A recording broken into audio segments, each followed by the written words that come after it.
Movie के start में हम सैंडी को देखते हैं जो अपने दोनों बच्चों को स्कूल छोड़ने के लिए जाती है।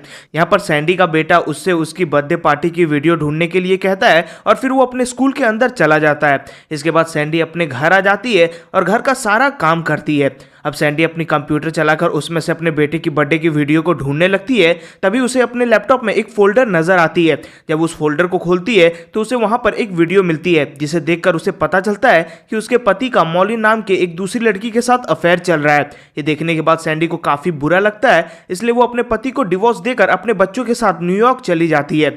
दूसरी ओर हम मूवी के एक और मेन कैरेक्टर एरम को देखते हैं जो अपनी मॉम डैड के साथ था। एरम ने बहुत ही अच्छे कॉलेज में से पढ़ाई की थी, लेकिन फिर भी उसे कोई भी अच्छी जॉब नहीं मिल रही थी, इसलिए वो एक कॉफी शॉप में काम कर रहा था और इस बात को लेकर उसके मॉम डैड बहुत परेशान थे। इधर सैंडी भी न्यूयॉर्क आकर नई नौकरी ढूंढने में लग जाती है, पर उसे कोई भी नौकरी पर नहीं रखता।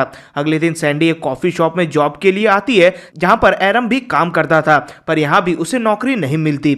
यहीं पर एरम का दोस्त सैंडी को बताता है कि एरम एक बहुत ही अच्छा बेबी सीटर है। इसके बाद सैंडी वहां से चली जाती है। अब सैंडी को हम जिम में देखते हैं। जिम से बाहर आने के बाद सैंडी फिर से एरम को नोटिस करती है। अगले दिन जब सैंडी अपने बच्चों के साथ कहीं जा रही थी, तभी रास्ते में उसे एक आदमी मिलता है जो कि बच्चों के सामने अपनी शर्ट उतार देता है, जिससे ये लोग डर जाते हैं। अब ये सब देखकर सैंडी एक सेल्फ डिफेंस की क्लास ज्वाइन करती है जहां फिर से उसे एरम मिलता है। एरम के पास कोई जॉब नहीं था, इसलिए वो अक्सर अलग अलग जॉब करता रहता था और आज उसे यहाँ सेल्फ डिफेंस एकेडमी में काम मिला था। यहाँ पर एरम कोई प्रोफेशनल नहीं था, इसलिए वो बहुत बार गिरता है और मार भी खाता है। फिर इनकी कोच कहती है कि हमारे जिंदगी में कई सारे लोग हमें धोखा देते हैं और तुम्हें भी कभी ना कभी अपने हस्बैंड से धोखा मिला ही होगा। ये सुनकर सैंडी आगे आती है और फिर सैंडी की कोच उससे कहती है कि तुम्हारा जो भी गुस्सा है वो तुम एरम पर उतार सकती हो। सैंडी ऐसा करना तो नहीं चाहती थी, लेकिन फिर उसे उसके हस्बैंड की याद आती है और वो गुस्से में एरम पर चिल्लाने लगती है और उसे बहुत ज्यादा मारती है,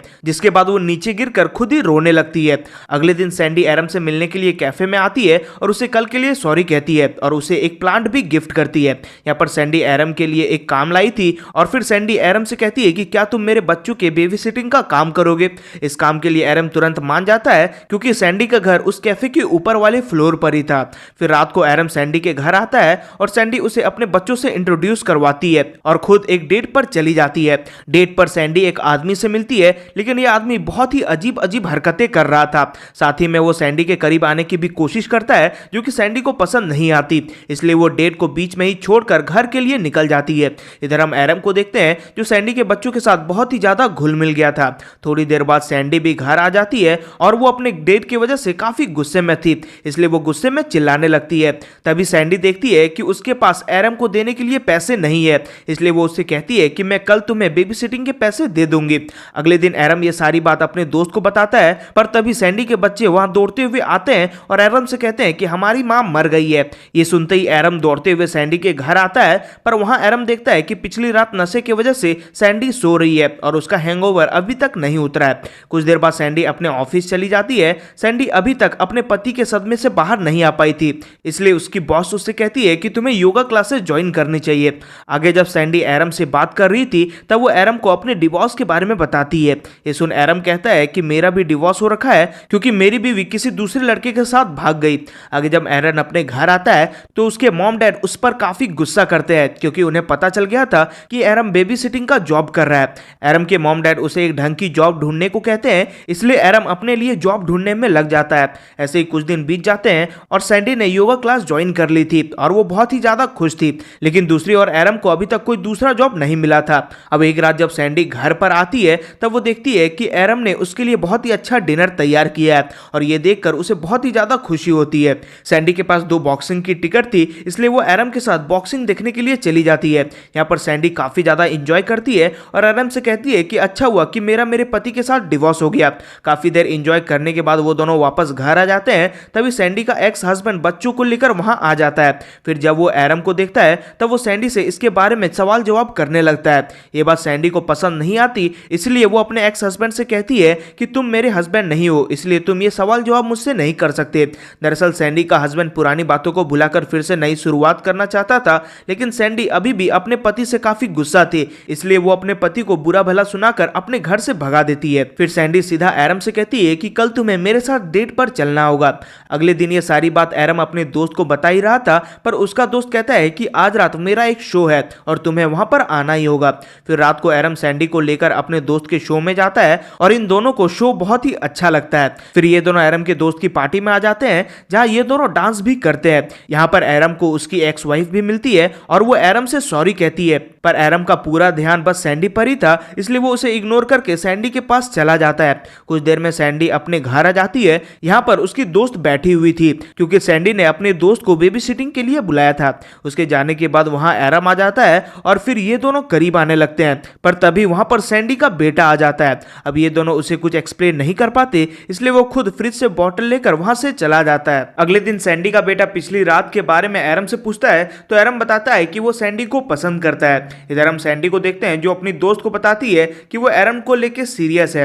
ये सुनकर उसकी दोस्त कहती है कि ये प्रैक्टिकली पॉसिबल नहीं है क्योंकि एरम तुमसे उम्र में काफी ज्यादा छोटा है। अगले दिन एरम सैंडी को लेकर अपने घर जाता है क्योंकि एरम का आज बर्थडे था और वो सैंडी को अपने मॉम डैड से इंट्रोड्यूस करवाना चाहता था।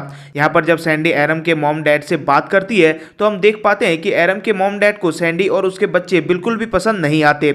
सैंडी एरम को बर्थडे गिफ्ट देती है जिसमें एरम और सैंडी के बच्चों की फोटो थी और ये देख एरम बहुत ज्यादा खुश होता है। उसी रात एरम सैंडी के साथ उसके घर आता है और सैंडी की बेटी को गाना गाकर सुलाता है और ये बात सैंडी को भी बहुत ही अच्छी लगती है। अगले दिन सैंडी एरम को मिलवाने के लिए अपनी ऑफिस फ्रेंड्स के साथ एक डिनर पर जाती है जहां पर सभी लोग फिर से इनकी एज को लेकर इन दोनों का मजाक उड़ाने लगते हैं। इस बात से सैंडी को थोड़ा बुरा लगता है, लेकिन एरम इस बात पर ज्यादा ध्यान नहीं देता और उसे इस बात से कोई भी फर्क नहीं पड़ता। उस जगह से बाहर आने के बाद फिर से ये दोनों यही बातें करते हैं, लेकिन एरम सैंडी से कहता है कि वो उससे बहुत ज्यादा प्यार करता है और वो हमेशा उसके साथ रहना चाहता है। ये सुनकर सैंडी भी बहुत ज्यादा खुश हो जाती है। अगले दिन जब सैंडी अपने ऑफिस आती है तो उसे अजीब सा महसूस होने लगता है, इसलिए वो फिर से अपने घर आ जाती है और वो एरम से कहती है कि वो प्रेग्नेंट है। ये बात पता चलने के बाद सैंडी को थोड़ा बुरा लग रहा था, लेकिन तभी एरम कहता है कि वो इस बात से बहुत ज्यादा खुश है। ये सुनकर सैंडी को भी अच्छा लगता है। आगे ये दोनों डॉक्टर के पास चेकअप करवाने के लिए जाते हैं जहां पर इन्हें पता चलता है कि सैंडी इस बच्चे को जन्म नहीं दे सकती क्योंकि इससे मिसकैरेज का खतरा हो सकता है। ये सुनने के बाद दोनों को ही काफी ज्यादा बुरा लगता है और फिर बाहर आने के बाद सैंडी एरम से कहती है कि हम दोनों को अब अलग हो जाना चाहिए क्योंकि तुम सिर्फ 25 साल के हो। सभी लोग इनकी रिलेशनशिप को लेकर काफी मजाक बनाते थे और अब इस बच्चे की वजह से सैंडी को लग रहा था कि इन्हें अब अलग हो जाना चाहिए, नहीं तो लोग और भी ज्यादा मजाक उड़ाने लगेंगे। लेकिन वहीं एरम को इस बात से कोई फर्क नहीं पड़ता, इसलिए वो अलग नहीं होना चाहता था। साथ ही में वो ये बात सैंडी को भी समझाने की कोशिश करता है, लेकिन सैंडी इस बात को नहीं मानती और वो एरम से कहती है कि हम दोनों का साथ में कोई भी फ्यूचर नहीं है और ये कहकर वो वहां से चली जाती है। अब आखिरी बार एरम सैंडी के बच्चों से मिलता है, जिसके बाद वो उन्हें गुड बाय कहकर वहां से चला जाता है। ऐसे ही कई दिन बीत जाते हैं और अब एरम भी एक कंपनी में जॉब करने लगा था। एक दिन एरम अलग अलग जगह की फोटोज देखता है और उन फोटोज को देखकर वो वर्ल्ड टूर पर निकल जाता है। इसी दौरान वो कई देश घूमता है और उसे जिंदगी के बारे में काफी कुछ पता चलता है। दूसरी ओर सैंडी न्यूज रिपोर्टर का काम करने लगी थी और अब उसके बच्चे भी बड़े होने लगे थे। अब ऐसे ही 5 साल बीत जाते हैं। एरम को इसी बीच कई सारी लड़कियां मिलती है, लेकिन फिर भी एरम उन पर ज्यादा ध्यान नहीं देता। उसने अपनी ट्रैवल के दौरान कई सारे फोटोज लिए थे जिसके बारे में वो कई सारे बच्चों को बताता है। अब एक दिन एकदम से एक रेस्टोरेंट में सैंडी की मुलाकात एरम से होती है। ये दोनों सालों बाद मिलकर काफी खुश थे और एरम सैंडी को एक बच्चा दिखाते हुए कहता है कि मैंने इस बच्चे को अडॉप्ट किया है। यहाँ फिर सैंडी सभी पुरानी बातों के लिए माफी मांगती है और फिर ये सभी एक साथ डिनर करते हैं। सैंडी को अब एहसास हो गया था कि एरम ही उसके लिए सही है, इसलिए वो डिनर करते वक्त एरम का हाथ थामती है और ये मूवी यहीं पर एंड